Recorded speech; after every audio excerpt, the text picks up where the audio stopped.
Meus irmãos, em submissão ao Senhor e à sua palavra, vamos nos colocar de pé e abri-la no capítulo 2 de Gênesis. Nós leremos apenas 2 versículos e eu convido a toda a igreja a ler estes 2 versículos. Nós leremos a uma só voz. Nós temos aqui o que eu decidi chamar para a nossa mensagem a construção da família. E eu uso o termo construção como um termo provocativo, porque a nossa sociedade diz que tudo é construção, nada está posto, não há uma essência, tudo é construído socialmente. Mas quando eu uso o termo construção, eu uso por razões bíblicas e com o objetivo de confrontar o conceito de construção do mundo, porque a família não é uma construção social, é uma construção divina, e eu quero justificar também o termo construção biblicamente. Leiamos então Gênesis capítulo 2, 24 e 25. Leiamos. Por isso, deixa o homem pai e mãe, e se une à sua mulher, tornando-se os dois uma só carne. Ora, um e outro, o homem e sua mulher, estavam nus e não se envergonhavam. Amém. Meus irmãos, é mais do que notório que nós vivemos numa sociedade marcada pelo individualismo e pela busca ilusória da liberdade sem limites, onde a felicidade individual é o bem supremo, ou como diria um certo cientista social, é o hiperbem, a felicidade é o hiperbem dessa nossa sociedade. E esse bem supremo que é a felicidade, e que especialmente se expressa no prazer sexual, ele deve ser buscado às custas dos compromissos que sustentam as relações e o viver em comunidade. Se antes o heroísmo estava na renúncia e na autonegação em função de uma missão e em função de um bem comum, hoje, heroísmo está na autoexpressão e na afirmação dos indivíduos, mesmo que seja em detrimento do bem comum. Uma frase que eu li esta semana, ela resume bem esta visão. É uma frase que eu li numa das redes sociais. Diz assim: que nenhuma relação consuma sua saúde mental, ao ponto de você questionar o seu valor, o seu lugar no mundo, as suas conquistas. Aquilo que você é e construiu e o seu percurso até aqui. Que nenhuma relação se aproprie da sua essência a ponto de você se culpar mesmo quando não há culpa. Então, na esteira desse raciocínio, frases como corra atrás dos seus sonhos, desfaça-se de pessoas que te fazem infeliz, são, na verdade, meus irmãos, filosofias de Facebook que vão se propagando, inclusive com a ajuda de muitos de nós, disseminando uma cultura narcisista, isto é, voltada para si mesmo, que adora a si mesma, hedonista, quer dizer, voltada para o prazer individual, mimada e egocêntrica. E nesse contexto, onde os laços eles vão ficando cada vez mais frágeis e frouxos, a primeira vítima como instituição é, de fato, a família. A família é a primeira vítima dessa sociedade. Abandonados aos seus próprios sentidos, homens e mulheres sentem-se cada vez mais ávidos por aventuras juvenis e despreparados para construir relações duradouras. Então, os relacionamentos, eles consequentemente se tornam mais líquidos e mais frágeis. E eles são baseados numa união temporária em busca de satisfação individual, sobretudo satisfação sexual. Então, cocheando sobre uma base tão movediça como os afetos, como as emoções, os relacionamentos se desfazem com muito mais facilidade, inclusive entre crentes. O número de divórcios entre crentes é quase o mesmo em termos de porcentagem que o número de divórcios entre aqueles que chamamos pagãos. Porque as separações elas acontecem tão logo uma ou ambas as partes não se sentem mais satisfeitas. Elas acham que não é autêntico continuar numa relação que as faz infelizes. E, meus irmãos, essa desconfiguração familiar, ela ganhou impulso e incentivo com a redefinição do próprio conceito de família. Quando se decidiu, por exemplo, sobre a assim chamada família homoafetiva no STF, ele pautou a sua decisão sob o argumento de que o casamento é uma instituição essencialmente afetiva que existe para promover a felicidade dos cônjuges e dos indivíduos. E, para a maioria das excelências, família é qualquer união entre uma ou mais pessoas que se organizam em torno das afetividades e tem por objetivo a felicidade dos indivíduos. Então, quando reduz o casamento a uma união afetiva, o STF elimina a dimensão moral da família. Abriu-se a porteira para o poliamor, leia-se promiscuidade sexual, e até para intimidade intergeracional, leia-se pedofilia, que já é defendido por muitos cientistas sociais. Isso nos faz lembrar o que diz a Escritura. A Bíblia diz lá em Provérbios, ou em Salmo, capítulo 11, verso 3, destruídos os fundamentos, ora, destruídos os fundamentos, que poderá fazer o justo? Destruídos os fundamentos, que poderá fazer o justo? Então, desse modo, as relações familiares se fundamentam hoje muito mais numa falta de compromisso, e esta situação fez surgir vários tipos de famílias.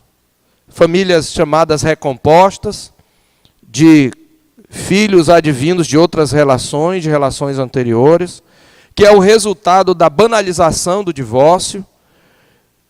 As famílias poligâmicas, expressões do chamado poliamor. As famílias homoparentais, quando duas pessoas do mesmo sexo se unem e se chamam de família, fruto do que os defensores dela consideram uma luta contra uma opressão heteronormativa. E como resultado, meus irmãos, ao invés de experimentar uma tão sonhada riqueza afetiva, o que se verifica agora é uma crescente pobreza afetiva. Porque os homens e mulheres, mas principalmente os homens, têm cada vez mais medo de compromisso. E ambos, mas especialmente as mulheres, experimentam cada vez mais intensamente a sensação de abandono e de insegurança afetiva. Isso para não falar dos filhos desses relacionamentos líquidos. Tudo isso, meus irmãos, é consequência do desvio da família do propósito central da sua existência, que é refletir a imagem e a glória do Criador através de uma unidade e compromisso pactual entre os seus membros. E a proposta da sociedade ocidental, contemporânea, é demover esses pilares da família chamada judaico-cristã e estabelecer outros pilares. Então, os pilares morais da família estão sendo substituídos por pilares movediços, que são os pilares afetivos. É nesse contexto, queridos, que nós temos exatamente um texto extremamente atual para nós, tão curto, mas tão rico para nós, considerando o contexto que já tratamos bem extensamente aqui, que é o capítulo 2 de Gênesis. E nesse contexto nós temos exatamente a construção da família, mas não uma construção social. Não é o fruto de um impulso de um grupo dominante, mas é o fruto de uma ação divina. E por que eu chamo de construção da família? Porque quando a Bíblia narra a criação da mulher, no verso 22, assim diz a palavra de Deus: e a costela que o Senhor Deus tomara ao homem, transformou-a numa mulher e lhe a trouxe. Essa expressão, transformou-a, traduz o verbo hebraico que significa edificou, construiu uma mulher. Como eu já falei anteriormente, é o mesmo termo utilizado no Salmo 127, quando o salmista diz: se o Senhor não edificar a casa, em vão trabalham os que a edificam. Então o que ele está dizendo é que o Senhor construiu uma mulher, e esse verbo não é usado casualmente. Ele está dizendo que Deus está construindo a família, porque ele está construindo aquele primeiro casal que pode gerar filhos e assim constituir a família.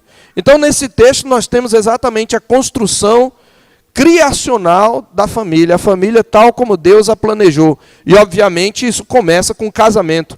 Um homem e uma mulher casados já se constituem uma família. E nós vimos, meus irmãos, que Deus criou todas as coisas para o louvor da sua glória. E vimos que de todas as criaturas, o ser humano foi quem recebeu a graça e o privilégio de refletir a imagem e semelhança do seu Criador. E para o seu propósito, Deus criou o seu bom reino como cenário para o desenvolvimento da vida e com suas experiências de amor, alegria e paz, de descanso e trabalho para o homem.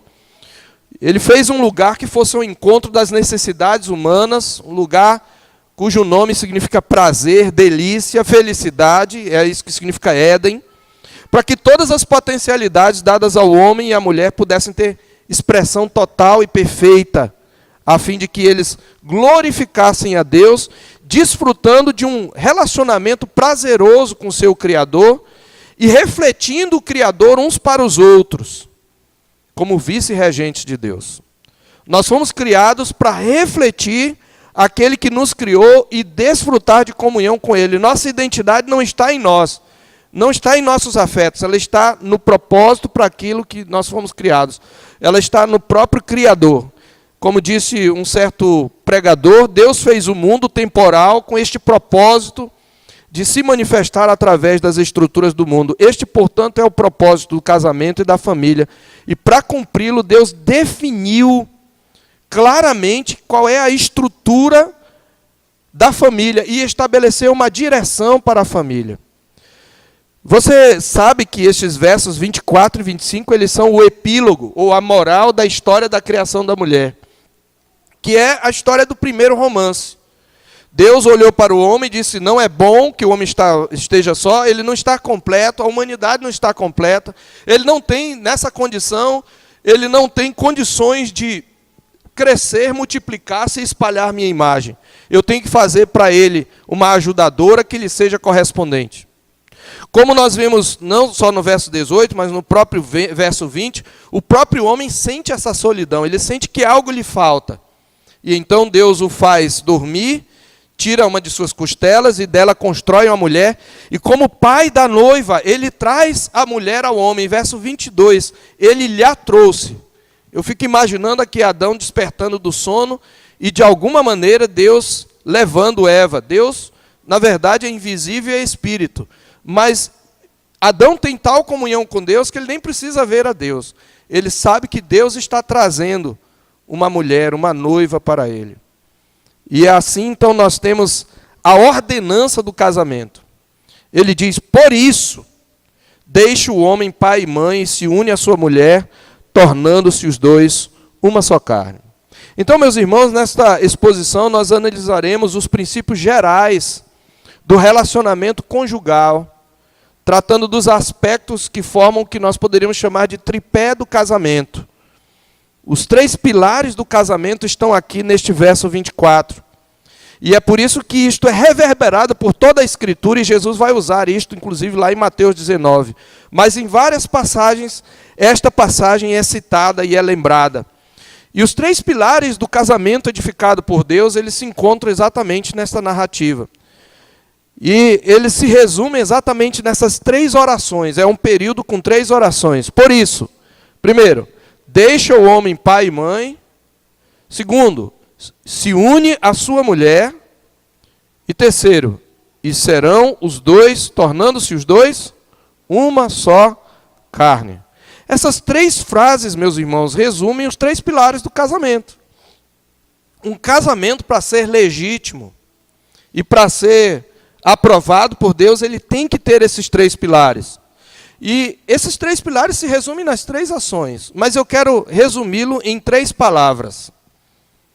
Essas 3 ações eu resumo em 3 palavras. E qual é a primeira palavra que diz respeito ao casamento? A primeira palavra que alude ao primeiro pilar é a palavra ruptura. Ruptura é o ato de romper, é a ação de romper alguma coisa. Há uma ruptura para que haja o casamento. Que ruptura é essa? O homem deixa pai e mãe. Por isso deixará o homem pai e mãe. A palavra deixar aqui, muito interessantemente, no texto hebraico, ela está no que a gente chama de um grau intensivo do verbo, significando abandonar, desistir.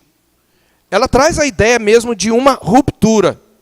Ou seja, ele está dizendo o homem, e veja, é o macho que faz isso, porque a mulher fica debaixo da autoridade e sob a responsabilidade do pai.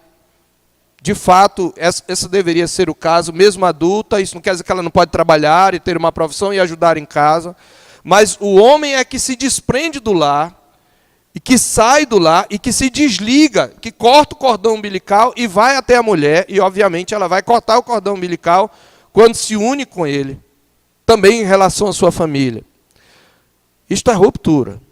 O que é que isso significa? Isso tem muitas implicações. Eu quero primeiro dizer o que não significa. Primeiro, não significa que você tem que brigar com a família para se casar e que você pode simplesmente casar sem o consentimento e a bênção dos pais. Pelo contrário, o casamento precisa impreterivelmente ter o consentimento dos pais. Os pais não perdem autoridade sobre você até que você forme um novo núcleo familiar. Eu sei que parece muito antiquado que os pais participem. Hoje é até difícil os pais participarem. Em tempos anteriores, os pais até escolhiam, em detrimento até mesmo da escolha dos filhos.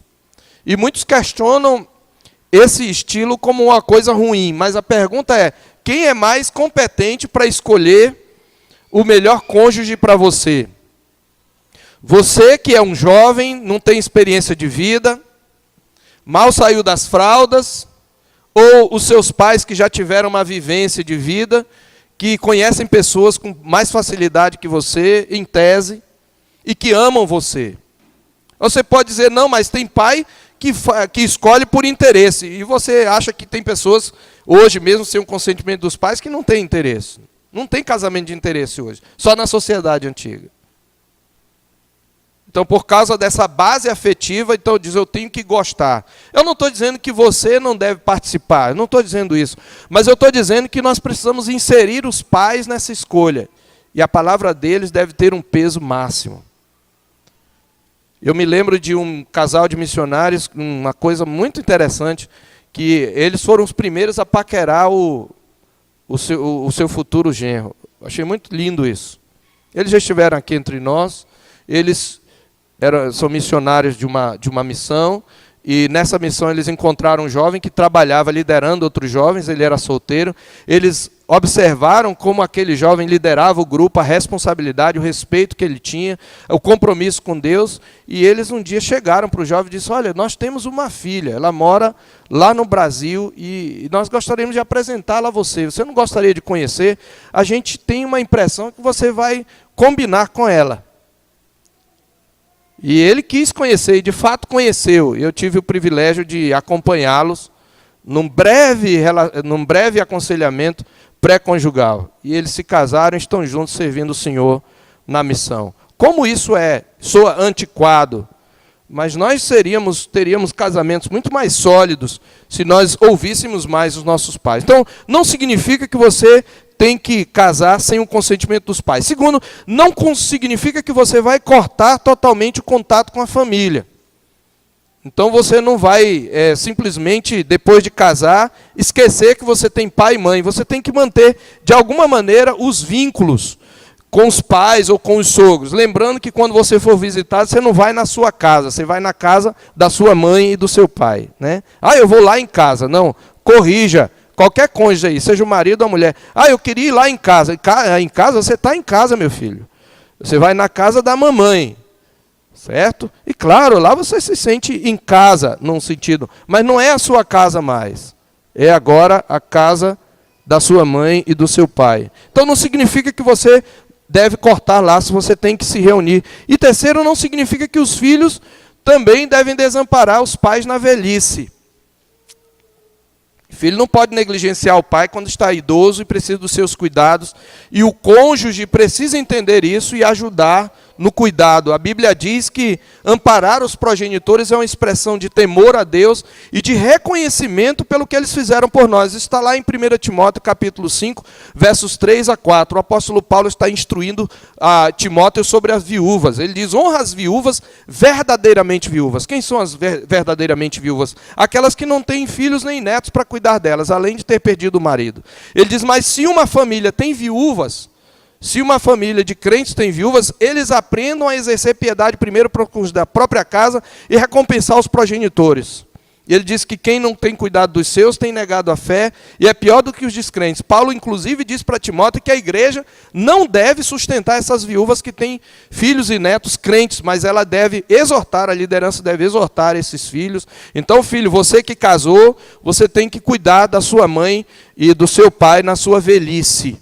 Mas é uma coisa diferente, você morar na casa deles, eles eventualmente terem uma casinha, uma edícula na sua casa, é bem diferente. Ou mesmo morando na casa deles, você ter um cuidado com eles. Então, não é isso que significa. Então, o que significa essa ruptura?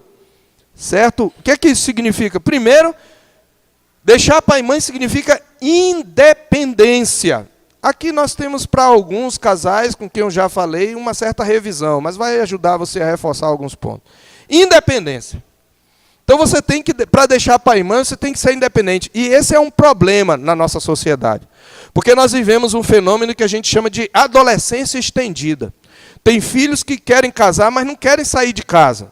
Alguns deles até não querem casar porque não querem sair de casa. Então eles ficam namorando, eles ficam praticando a fornicação, porque eles não querem sair do calor do ninho. Eles não amadureceram. Isso especialmente homens. A independência aqui é financeira. Isso quer dizer que você não deve ser um peso. Tem muitos filhos que casam e são um peso para o pai e a mãe. Tem filhos que são casados e aumentam a despesa para os pais. E quando eles têm qualquer problema, eles correm para os pais resolverem o problema financeiro. Alguns deles se endividam e o pai é que tem que pagar as dívidas do filho. Isso é um absurdo, meus irmãos.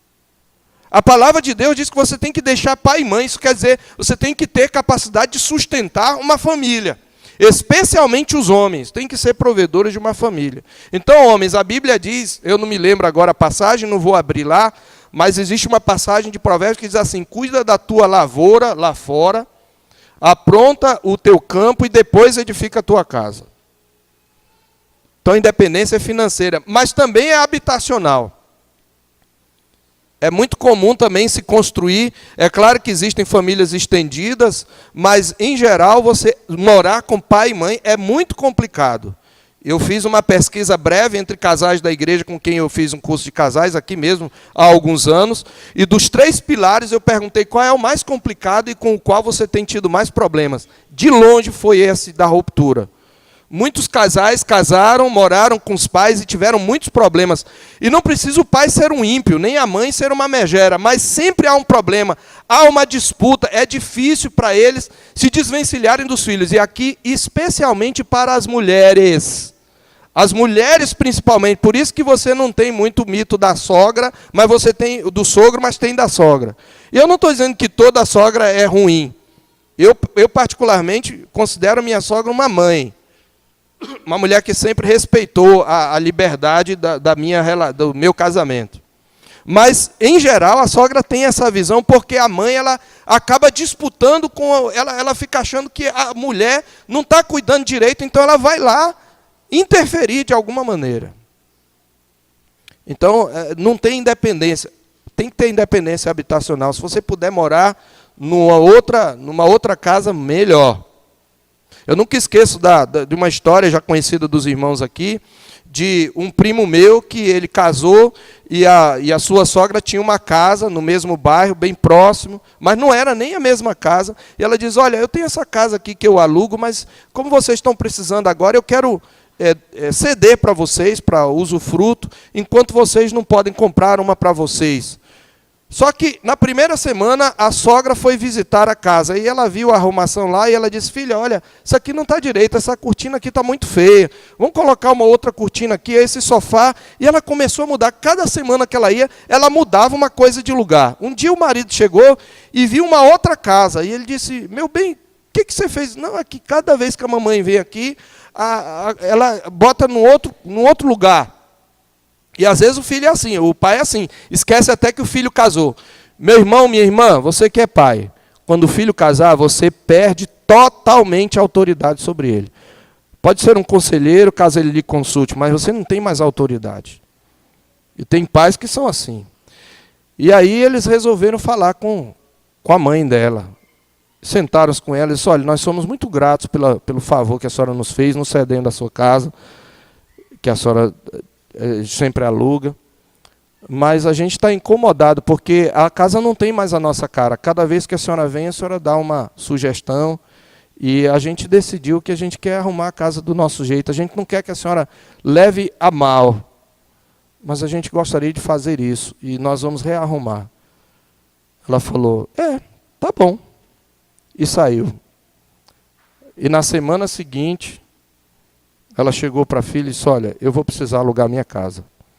Estou precisando de dinheiro, então eu queria que vocês procurassem uma outra casa. Então, isso acontece com muita gente boa, porque não deixou pai e mãe. Então, independência financeira, habitacional e emocional. Irmãos, é crescente o número, principalmente de filhos homens, que o tempo todo querem estar na casa da mamãe. A mulher quer ter um tempo com ele, ou quando ele não está na bola ou no videogame, ele está na casa da mamãe. Eu vou lá na casa da mamãe. Às vezes nem diz na casa da mamãe, eu vou lá em casa, aí passo o dia com a mamãe, almoça com a mamãe, janta com a mamãe. E dá mais tempo para a mamãe do que para a filha. A partir do casamento, irmão, a sua prioridade não é a sua mãe, é a sua esposa. É por isso que diz, deixará pai e mãe.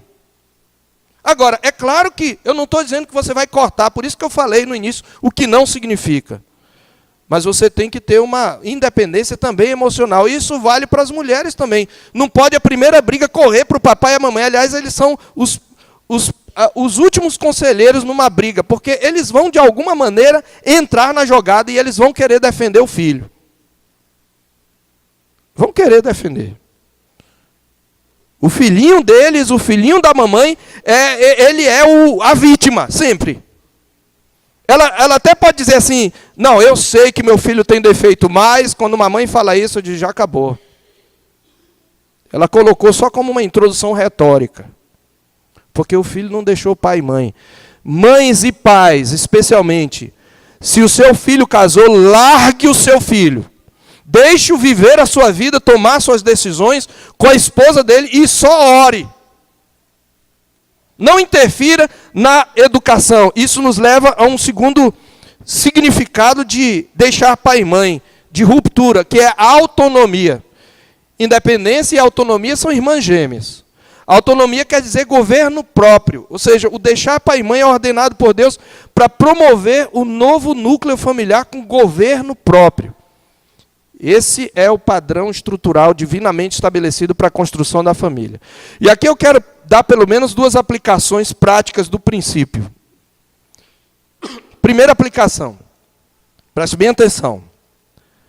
Autonomia significa que a educação dos filhos não deve ter interferência dos avós. Se eles forem consultados, podem ser uma voz de sabedoria, mas se não forem, eles não devem interferir. Não bate nesse menino, tadinho, esse menino não comeu, dá esse salgadinho para ele. E, queridos, é quase unânime a reclamação de pais que deixam seus filhos com os avós e o filho volta cheio de mania quando fica muito tempo. Cheio de mania.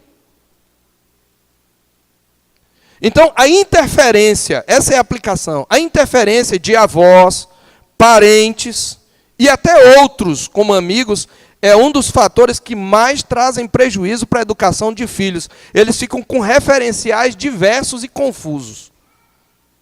Em grande parte, meus irmãos, essa falta de autonomia, ela provém da dependência dos familiares independente, a dependência que o casal tem dos familiares, especialmente dos avós, para o cuidado com os filhos. Por quê? Sem tempo, por conta do seu excessivo envolvimento com a busca da realização pessoal ou de uma vida melhor para a família, os pais não raramente terceirizam a educação dos filhos. E eles não terceirizam só para avós e tios. Eles fazem pior, eles terceirizam para psicólogo. O filho é danado, não tem disciplina, não tem vara, diz: esse menino é hiperativo, ele tem TDAH, eu vou levar no psicólogo. Ou terceirizam para supernanes, terceirizam para babás, ou terceirizam para creches.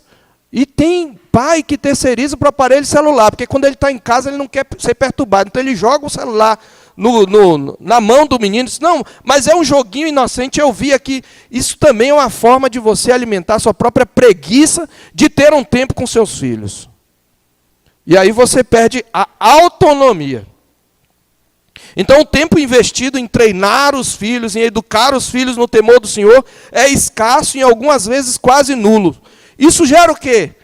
Gera perda de autonomia. Os pais não têm controle sobre os filhos. E esta perda de autonomia leva à perda de controle desde a primeira infância, que é a etapa primordial da formação do caráter. E lares sem autonomia, meus irmãos, produzem filhos inseguros, produzem filhos mimados e, ao mesmo tempo, mandões, além de produzir conflitos conjugais. Tem uma segunda aplicação aqui da independência e da autonomia, ainda nessa linha. É a seguinte: é que essa terceirização da educação dos filhos, ela é incentivada, inclusive, pelas ideologias estatistas. Que são ideologias estatistas? Aquelas que propõem o Estado como tutor e curador dos filhos. Pátria educadora. Já houve até uma ex-procuradora que questionou a autoridade e os direitos da família sobre os filhos. Ela chamou isso de uma percepção equivocada. Estou falando de Débora Duprat, que é membro do Ministério Público Federal e foi vice-procuradora-geral da República na primeira gestão do governo de Dilma Rousseff. Para Duprat, abre aspas, a educação fornecida pela família sequer pode prevalecer sobre a educação em sala de aula. Fecha aspas. E as políticas públicas de educação têm por missão expurgar a família, termo que ela usa. Contudo, meus irmãos, veja bem, de nada adianta nós, pais cristãos, torcermos o nariz para essa filosofia se nós nos envolvermos tanto na busca de uma independência financeira, de uma estabilidade, que nós acabamos cedendo nossos filhos para terceiros, abdicando da autonomia. Então a gente diz: não, o Estado não educa valores, nada de ideologia de gênero, mas não passa tempo com o filho. Não investe no filho. A gente está tão preocupado em buscar uma carreira, especialmente as mulheres aí, para a sua emancipação, que os filhos, eles são entregues a terceiros. Por isso eu vou dizer uma coisa para você, pai e mãe, aqui é principalmente para pai e mãe. O mais eficaz e coerente ato político que você faz de resistência ao Estado e contra a usurpação do Estado é converter-se do pecado da negligência e investir tempo em inculcar aos seus filhos a lei de Deus e pregar aos seus filhos o Evangelho. Esse é o ato político mais poderoso que você pode realizar contra a usurpação do Estado, dos direitos da família. Educar os seus filhos para que, quando ele estiver lá, ele possa resistir pelos valores que você deu. Não adianta você torcer o nariz se você terceiriza a educação dos filhos. Aí nós chegamos, então, ao segundo pilar.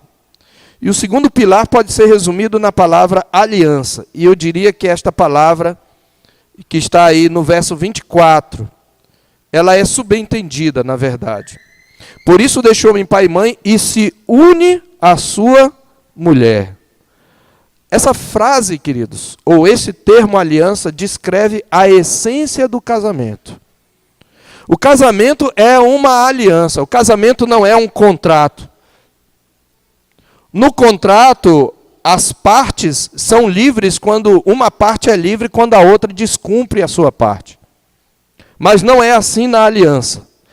Essa aliança que aqui é descrita e que é proposta e que é ordenada por Deus, ela tem algumas características.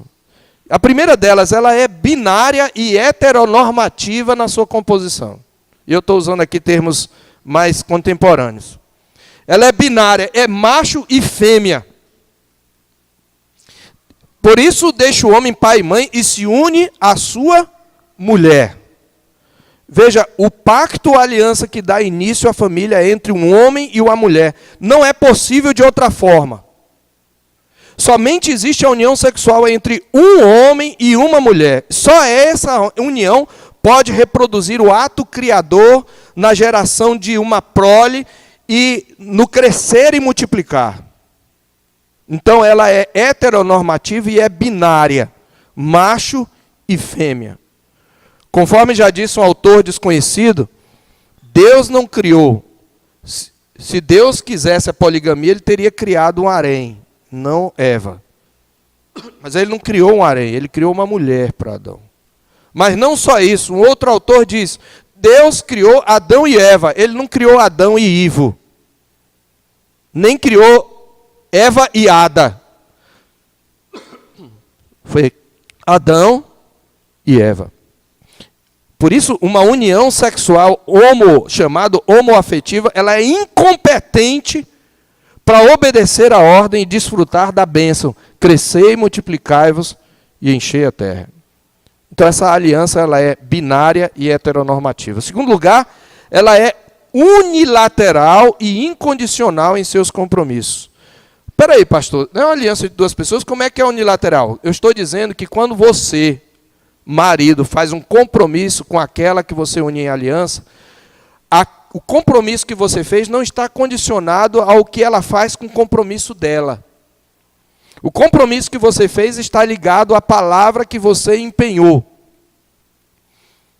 É por isso que, como se costumava dizer, e ainda hoje se diz, mas muito mais como uma frase de retórica, eu prometo ser fiel a você e amar você na doença e na saúde, na tristeza e na alegria, na riqueza e na pobreza. Quer dizer, nenhuma circunstância justifica eu quebrar a minha aliança. A aliança é unilateral e incondicional. Quer dizer, não importa o que você vai fazer, é claro que o outro precisa fazer a parte dele.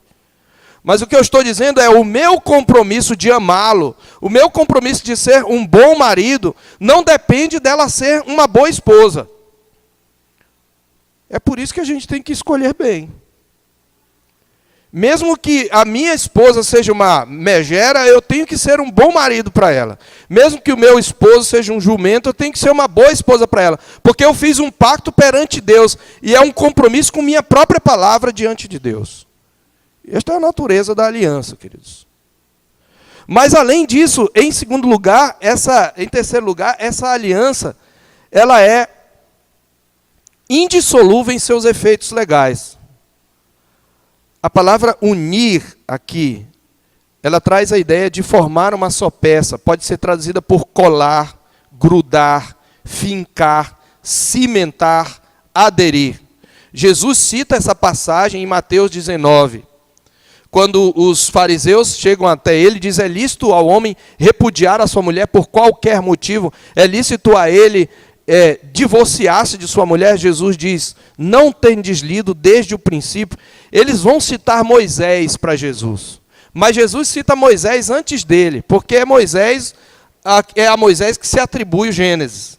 E nós cremos na autoria mosaica. Só que ele diz, o que Deus falou através de Moisés desde o princípio? Não tendes lido que o Criador os fez homem e mulher, e que disse que os dois serão uma só carne? Portanto, não são mais dois, porém uma só carne. Ao que Deus ajuntou, não o separe o homem. E aqui a gente comete interpretação quando a gente lê mal. Alguém diz que o homem não separa o que Deus ajuntou. Não é no indicativo o verbo, é no imperativo negativo. O homem não deve separar o que Deus ajuntou. Aí você diz, não, pastor, mas aquele casal lá Deus não ajuntou não, porque eles não combinam. O Deus ajuntou aqui significa aliança. No momento que você fez um compromisso, não importa quem é a outra pessoa, você assumiu um compromisso diante de Deus, é isso que significa, é um ajuntamento legal. Então, Deus, o Senhor Jesus enfatiza em Mateus 19, especialmente versos 5 e 6, a ideia de indissolubilidade do casamento. Naquela época o contexto era bem desfavorável às mulheres, que eram consideradas descartáveis por muitos dos judeus, embora houvesse uma escola rabínica que não concordava com a banalização de divórcio. Havia dois grandes mestres com relação a isso, Hilel e Shammai. Para Hilel, se a mulher queimasse a comida, o homem já podia mandá-la embora. Para Shammai, não, somente em caso de imoralidade. E na sociedade judaica, o homem podia divorciar-se da sua mulher, e a mulher não tinha o direito de divorciar-se do seu marido. No entanto, uma vez repudiada, a carta de divórcio garantia a essa mulher o direito de se casar de novo. As leis gregas e romanas, elas permitiam às mulheres divorciar-se dos seus maridos. Mas como fica claro em outro pronunciamento semelhante do Senhor, divórcio e novo casamento implicam em adultério, tanto no caso do homem como no caso da mulher. Está lá em Mateus 5,32. Se você olhar Mateus capítulo 5, você vai ver que nos versículos anteriores ao 22, ele está aplicando o 7º mandamento. Ouviste que foi dito, não adulterarás. Ele diz isso. Eu, porém, vos digo, qualquer que olhar para uma mulher com intenção impura, no coração, já adulterou com ela. Mas ele faz uma segunda aplicação, a partir do verso 27. Por isso ele diz, olha, se o teu olho te faz tropeçar, o direito, que seria o principal para a maioria, arranca-o e lança-o de ti. Mas ele faz uma outra aplicação no verso 31. Também foi dito, aquele que repudiar sua mulher, dê-lhe carta de divórcio. Eu, porém, vos digo, qualquer que repudiar sua mulher, exceto em caso de adultério, ou de caso de porneia, é a palavra aqui, de relações sexuais ilícitas, a expõe a tornar-se adúltera, ou seja, mesmo que repudiada, casando-se de novo, ela vai tornar-se adúltera. E os fariseus ainda tentaram, mas Moisés ele mandou dar carta de divórcio, citando Deuteronômio 24. Se você ler o texto, não dá tempo para a gente fazer isso, você vai ver que ele não está mandando. Ele está dizendo, se um homem repudiar a mulher e der carta de divórcio, ela casar com outro, e esse outro a repudiar ou então morrer, ela não pode voltar para o primeiro marido, porque isso contaminaria a terra. Isso contaminaria a terra. Moisés não está mandando. Qual é a resposta de Jesus? Por causa da dureza do vosso coração, Moisés permitiu dar carta de divórcio, mas não foi assim desde o princípio. Jesus lançou o fundamento no princípio, na ordenança criacional. Eu, porém, vos digo, qualquer que repudiar sua mulher, não sendo por relações sexuais ilícitas, e casar com outra, comete adultério, e o que casar com a repudiada, comete adultério. Esse é o preceito de Deus. Meus irmãos, podemos extrair muitas aplicações desse aspecto da constituição da família, e nós já falamos aqui. Mas eu quero fazer, mais uma vez, duas aplicações, além daquilo que eu já falei. O casamento é uma aliança. E nisso ele reflete a relação entre Deus e o seu povo. A relação entre Deus e o seu povo é uma aliança. É uma relação de aliança. Mas eu quero fazer ainda uma aplicação, que é a seguinte. A constituição do casamento como família é um pacto de aliança.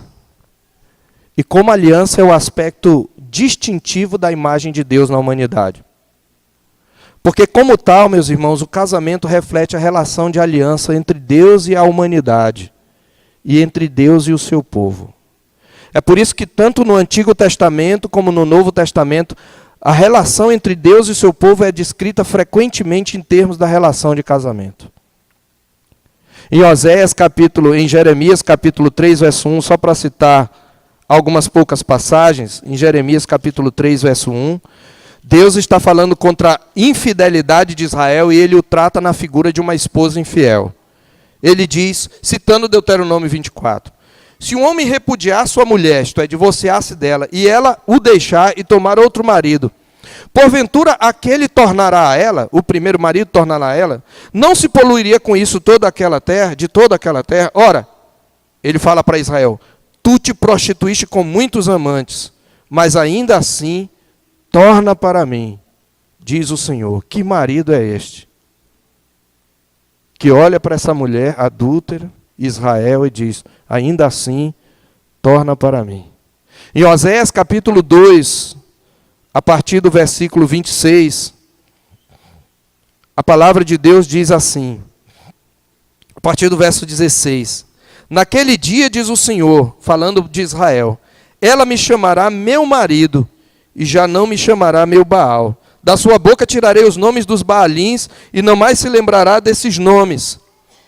Naquele dia farei a favor dela aliança com as bestas feras do campo e com as aves do céu, e com os répteis da terra, e tirarei desta o arco e a espada e a guerra, e farei o meu povo repousar em segurança. Olha a linguagem aqui: desposar-te-ei comigo para sempre. Desposar-te-ei comigo em justiça, em juízo e em benignidade e em misericórdias. Desposar-te-ei comigo em fidelidade, e conhecerás ao Senhor. É descrita. E, por fim, Efésios 5, 25 a 27. Maridos, amai vossa mulher como Cristo amou a igreja, e a si mesmo se entregou por ela, para santificá-la por meio da lavagem de água, pela palavra, para apresentá-la a si mesmo, igreja gloriosa, sem mácula, nem ruga, nem coisa semelhante, porém, santa e sem defeito. E lá em Apocalipse se diz que João viu a Jerusalém descendo do céu ataviada como noiva, adornada para o seu esposo. Então o casamento reflete essa relação. Então esse é o maior objetivo, não é fazer você feliz, é refletir o seu Criador na forma como ele se relaciona em aliança com a humanidade. E a humanidade quebrou a aliança. Mas Deus não desfez. Ele mantém a aliança com o seu povo eleito. Então, como fundamento moral do casamento, meus irmãos, a aliança, o pacto, ele deve suplantar o amor conjugal e o próprio amor sexual. Porque a aliança não se fundamenta nesse amor afetivo, mas no amor sacrificial, que transcende os sentimentos por meio de uma ação positiva. É por isso que Deus diz em Malaquias 2, 13 a 16, que ele odeia o divórcio. Ali está como repúdio. Em Malaquias 2, eu quero ler mais esse texto, o Senhor diz o seguinte: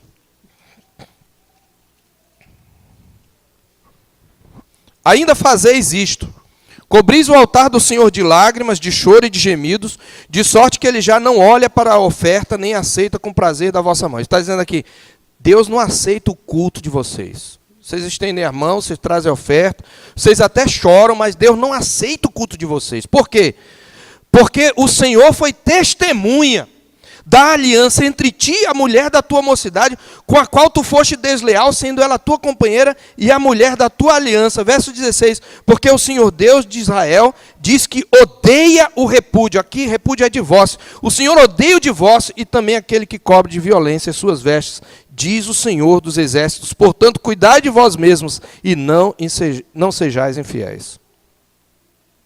Como aliança, o casamento representa, como nenhuma outra instituição na terra, a relação entre Deus e o seu povo. E uma segunda ainda aplicação, ou terceira, os compromissos pactuais, meus irmãos, e aqui uma palavra de encorajamento, eles protegem os filhos dessa relação de ficarem divididos entre pais separados. Os filhos são os maiores prejudicados quando ocorre esse rasgo da relação pela quebra da aliança. Por sua própria natureza, o pacto se estende a eles. Preste atenção nisso, casais. Por sua própria natureza, quando você faz uma aliança com a esposa, os filhos estão embutidos nessa aliança. E quando você faz uma aliança com seu esposo, os filhos estão embutidos. Embora eles sejam a ponta mais frágil da corda, eles são os últimos a serem levados em conta quando o casal resolve se separar. Então, a separação e o divórcio, além de ser uma quebra da aliança com Deus e com o cônjuge, ele é uma quebra de aliança com os filhos. Você quebra o pacto com os filhos. Que coisa terrível é o divórcio. Então nós chegamos com isto à o terceiro e último pilar, que é a unidade. Terceira palavra aí. Tornando-se os dois uma só carne.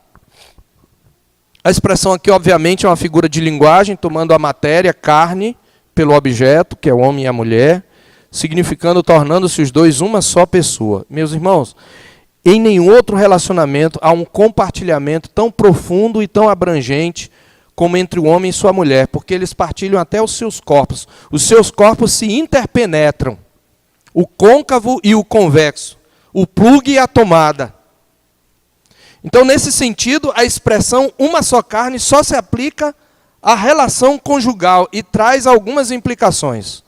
Eu vou mencionar algumas delas. Primeira delas, essa unidade significa que o pacto ou a aliança, ela gera uma unidade integrada, que é, em princípio, o casal, que tem prevalência sobre os indivíduos envolvidos. Eu vou repetir. Em uma frase mais curta, o nós tem prevalência sobre o eu no casamento. Então, aqui já se confronta o modelo bíblico de família com o modelo contemporâneo. Ou seja, a unidade a ser mantida tem que suplantar em importância a sua felicidade pessoal. E a partir do casamento, portanto, tudo é partilhado. O corpo, os bens, as dívidas, até os filhos, quando vem de um outro casamento. Ah, pastor, mas não deve casar de novo. Mas por causa da dureza de coração isso acontece. E os filhos, tudo é partilhado o tempo. Não tem esse negócio de, olha, é meu dinheiro, teu dinheiro. Vamos fazer duas contas aqui. Tem casal que faz isso, ok. Mas você está descumprindo um princípio de unidade. O eu dá lugar ao nós. Este é o princípio geral da comunhão. É como é descrito lá em Atos 4:32 e fala da igreja ali. Mas isso deve se refletir no casamento. Diz lá que ninguém considerava a sua nenhuma das coisas que possuía. Tudo, porém, lhes era comum. Mas a gente, às vezes, não quer partilhar, né? Principalmente quando o filho está muito levado, né? Diz, vai ver lá o que o teu filho está fazendo, né? A gente nunca fala nosso filho, né? Olha o que o teu filho está fazendo, agora ele é teu filho. Mas tudo é partilhado. Mas há uma outra implicação para isso. A partir do casamento, essa nova unidade, ela partilha de um gozo de plena e exclusiva intimidade física, que reflete a glória de Deus ao encenar o seu amor e a sua atividade criadora. Aqui está a maior glória da sexualidade. Protegido, veja, ele primeiro deixou pai e mãe. Depois ele fez um pacto. Agora ele tem direito. E há agora uma intimidade física, um gozo, eles estão nus, verso 25, e não se envergonham, uma plena e exclusiva intimidade física. E essa intimidade reflete a glória e o amor e a atividade criadora de Deus. Quando se unem, macho e fêmea, eles conseguem reproduzir o que o Criador faz, em escala, obviamente, limitada. Eles criam um novo ser humano. Não há outra forma de criar. O homem quer criar ser humano no laboratório. Mas essa é a forma como ele reflete o Criador. Quando ele se une com a mulher, mediante um pacto, e juntos eles têm uma relação íntima, e disso sai um outro ser humano. Como disse John Piper, a intimidade sexual de um marido com sua mulher é um teatro do qual Deus é o único espectador e no qual ele, sendo perfeito e santo, contempla a sua própria glória. Quanta alegria tem o Senhor quando vê um homem e uma mulher unidos no ato conjugal, dentro da aliança. Não há nada de sujo nisso. Eles podem gozar essa relação plenamente e dar glórias a Deus, inclusive. Aqui está a glória maior e a base teológica forte para a plena expressão da sexualidade. E essa intimidade física é de tal profundidade, meus irmãos, que cada cônjuge perde a autoridade exclusiva sobre o seu corpo. Você até passa a não ser seu. E isso vale para o homem e a mulher. Olha só, na sociedade machista, né? Em 1 Coríntios 7, de 1 a 5... o apóstolo Paulo fala que cada um tem que ter sua esposa e cada um o seu marido. E ele diz assim, não vos priveis um ao outro. Ele diz, olha, a mulher conceda ao marido aquilo que lhe é devido e também o marido à mulher. E aquilo que lhe é devido é a relação sexual, a relação conjugal.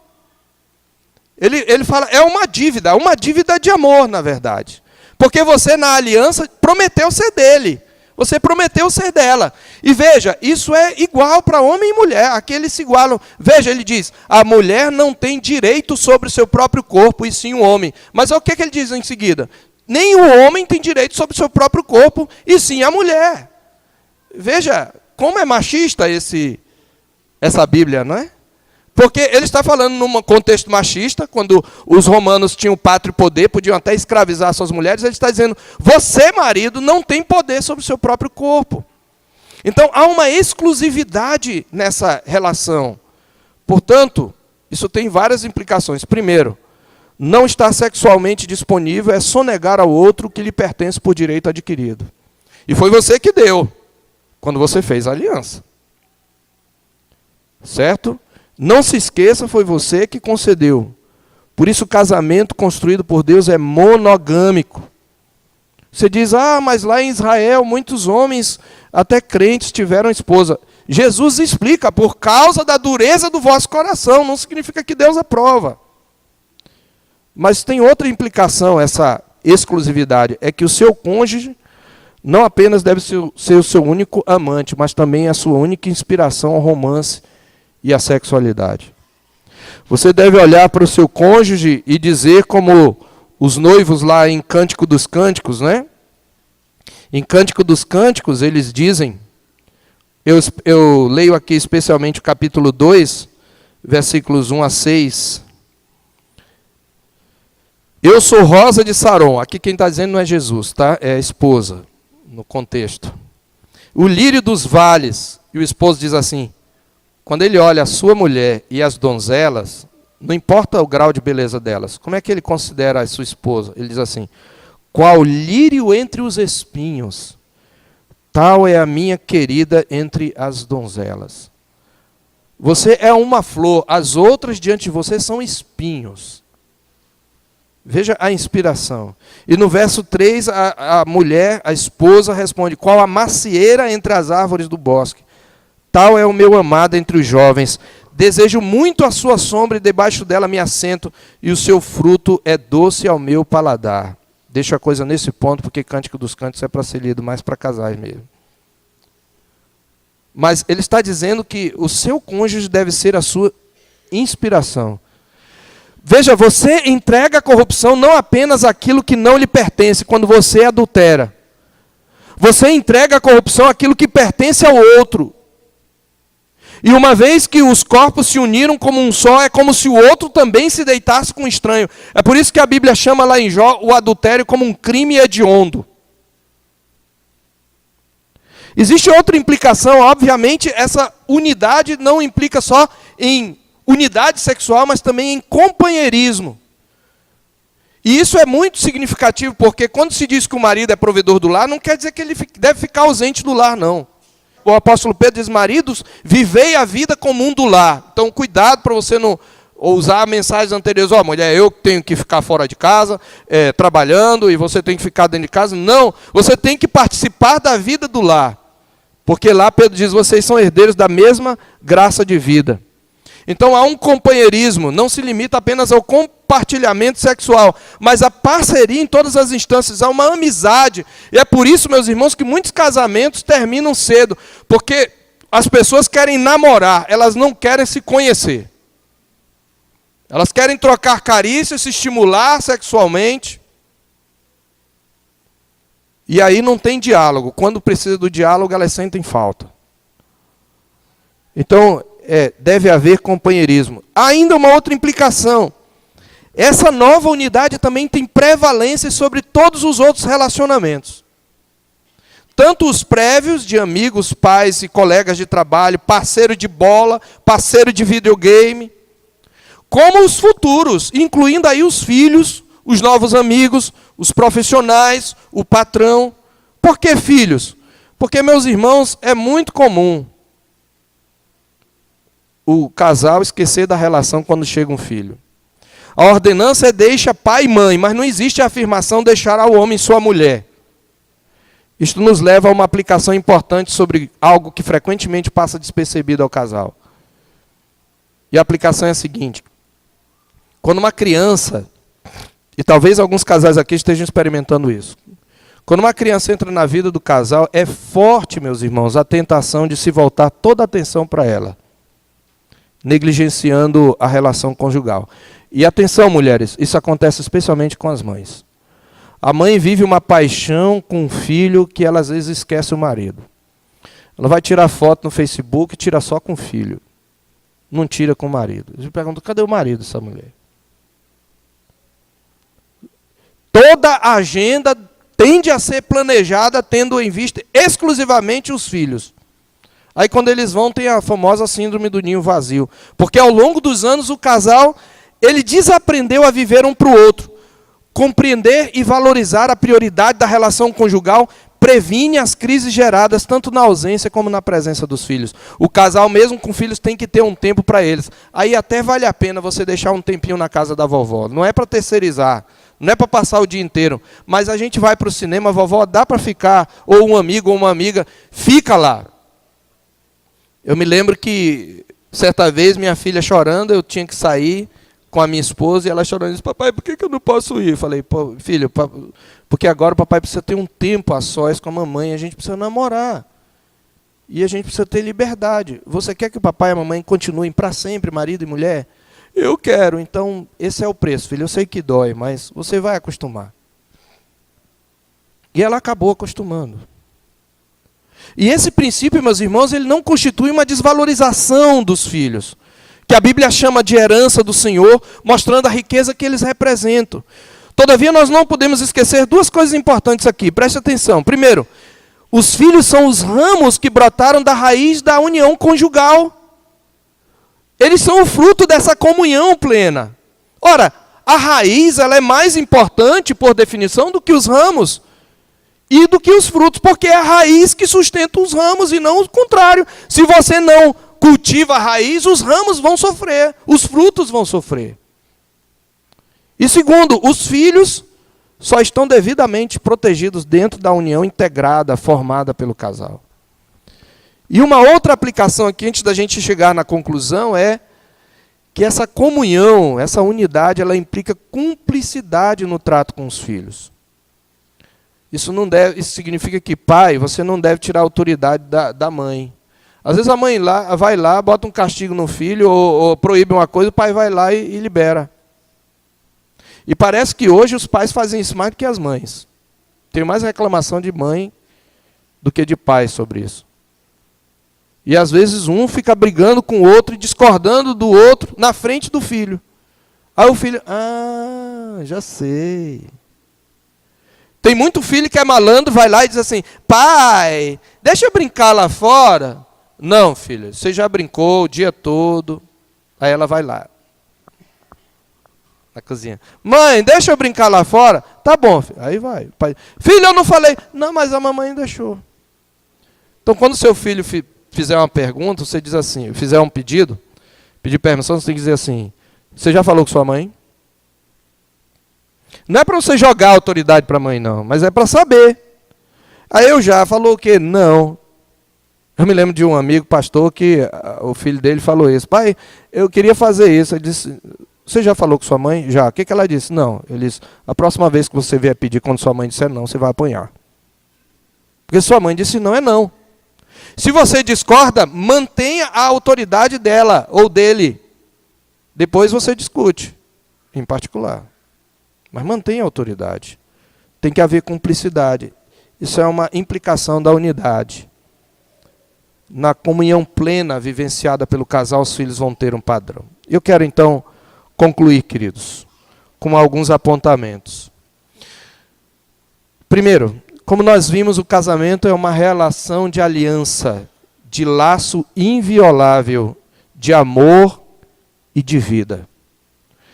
Esse empreendimento chamado casamento e família, ele requer compartilhamento total e lealdade até a morte. É isso que a palavra de Deus diz. É por isso que Deus é chamado de testemunha do casamento em Malaquias 2, 13 a 16. É por isso que ele é chamado em 1 Tessalonicenses 4, 6 de vingador. Quando você ultrapassa ofende e defrauda o seu irmão. E é por isso que em Hebreus 13:4 ele é chamado de juiz. Digno de honra entre todos seja o matrimônio, bem como o leito sem mácula, porque Deus julgará os impuros, os que fornicam, que praticam sexo fora do casamento, e os adúlteros, aqueles que transgridem a aliança do casamento. Segundo lugar, eu quero ressaltar que muitos hoje, eles se utilizam de um sofisma. Qual é o sofisma? É de que há muitas famílias tradicionais que são desequilibradas. Eu conheço muita família com pai, mãe, e marido e mulher, que são doentes, tem violência doméstica, poligamia da parte do homem. Bem, eu posso concordar com isso.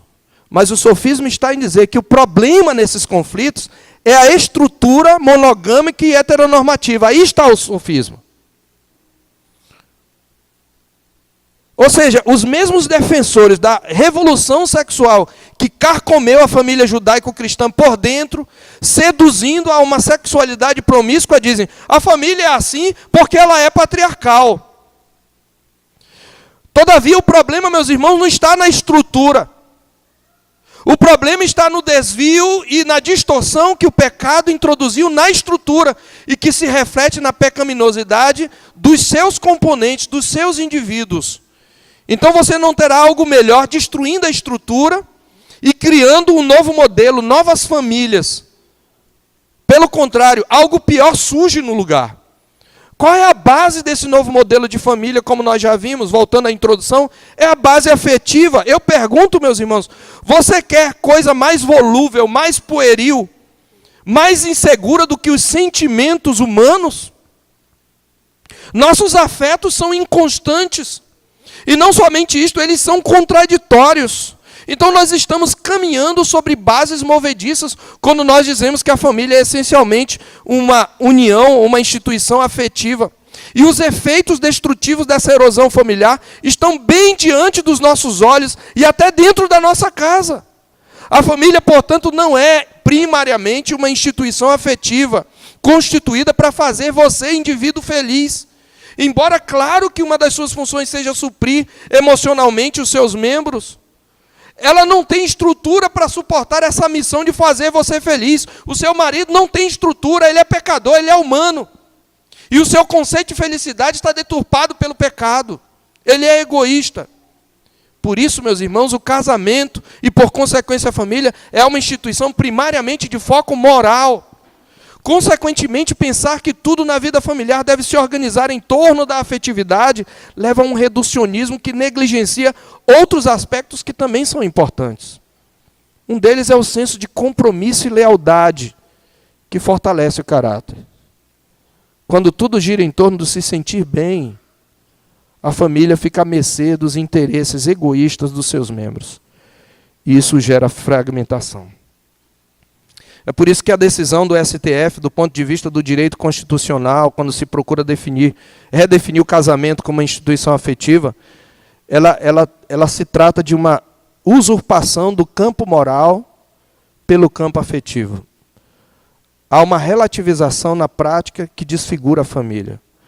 O que o STF cometeu ao redefinir a família foi um ato do que um certo pastor chama de violência simbólica e injustiça afetiva. E eu concluo, de fato, obviamente nós não devemos nos esquecer. Qual é o sentido mais sublime do casamento e da família? Novamente, é que ele foi construído para ser uma encenação do drama da redenção. Pare para pensar, os atos redentores de Deus para redimir o seu povo eleito são a verdadeira história de amor da qual o casamento é apenas um reflexo pálido e imperfeito. Em Deus, veja bem, Cristo deixou o Pai. Cristo é o nosso modelo. Ele deixou a sua glória. E ele veio a este mundo. E por meio da sua morte, ele santificou, ele redimiu e ele está preparando uma esposa para si. E essa aliança, queridos, nós quebramos. Nós quebramos no Éden e em Adão. Mas o que fez o marido? O marido não nos repudiou. Em Cristo, o marido assumiu a maldição da aliança para não quebrar a aliança. Então, em Cristo, queridos, Deus casou-se com a matéria, como disse um certo pastor. Ele se casou com a matéria. Cristo nunca deixará mais de ser homem. Ele continuará com as duas naturezas. Ele realizou o que a gente chama de movimento agápico, completo em si mesmo. Ele decidiu amar sua igreja até o fim. Ele deixou seu pai e veio para redimir sua noiva. E mesmo que nós tenhamos quebrado a aliança, ele não nos abandonou. Ele se ofereceu a si mesmo para receber sobre si a maldição da aliança que deveria recair sobre a sua noiva. Maridos, esse é o nosso padrão. E é por isso que em Apocalipse, o último texto que eu quero ler, nós temos aquilo que é a realização no capítulo 21. O seu casamento, meu irmão, é para refletir isso aqui. Esse é o padrão mais alto do seu casamento. Vi novo céu e nova terra, pois o primeiro céu e a primeira terra passaram e o mar já não existe. Vi também a cidade santa, a nova Jerusalém, que descia do céu da parte de Deus, ataviada como noiva, adornada para o seu esposo. Este é o propósito final para o qual o casamento aponta. E é por isso que Paulo, ele pega Gênesis 2:24 e coloca na sua devida aplicação central, lá em Efésios 5. Ele diz: por esta causa deixará o homem pai e mãe, e se unirá à sua mulher, tornando-se os dois uma só carne. E ele diz: grande é este mistério, mas eu me refiro a Cristo e a igreja. É por essa causa que você casa, para refletir a relação entre Cristo e a igreja. E meus irmãos, é claro que é impossível você viver plenamente essa realidade se você não estiver em Cristo. Então a primeira coisa que você precisa fazer, se você não é crente, é se arrepender dos seus pecados e confessar Cristo. Crer em Cristo. É por isso que a igreja, pregando o evangelho, ela convida aqueles que estão fora de Cristo. No próprio capítulo 22 de Apocalipse, no verso 17, está o convite. O Espírito e a noiva dizem: vem. Aquele que ouve, diga: vem. Aquele que tem sede, venha. E quem quiser, receba de graça a água da vida que o noivo dá. Se você quer fazer parte da noiva, você tem que abandonar seus pecados e correr para o noivo e confessá-lo como Senhor. E se você já é crente, todas as vezes que você olhar para sua mulher, para o seu marido, lembre disso. Vocês estão encenando o drama da redenção. Vamos curvar nossa cabeça e vamos orar.